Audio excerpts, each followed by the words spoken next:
কি কেমন আছো এই হাড় কাঁপানো শীতে? আর বলো না, আমার তো প্রায় কাঁপতে কাঁপতে অর্ধেক জীবন পারই হয়ে গেল।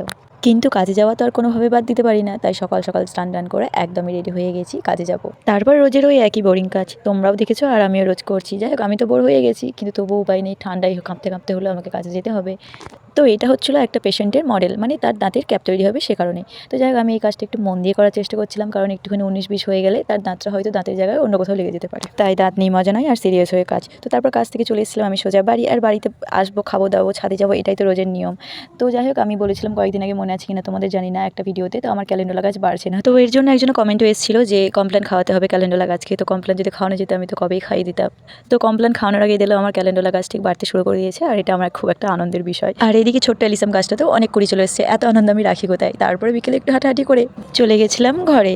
তো যাই হোক, ভিডিওটা আজ এখানেই শেষ করছি, দেখা হচ্ছে পরের ভিডিওতে। তোমরা অবশ্যই কমেন্ট করে জানিও আমার ভিডিও তোমাদের কেমন লাগে। ততক্ষণ টাটা।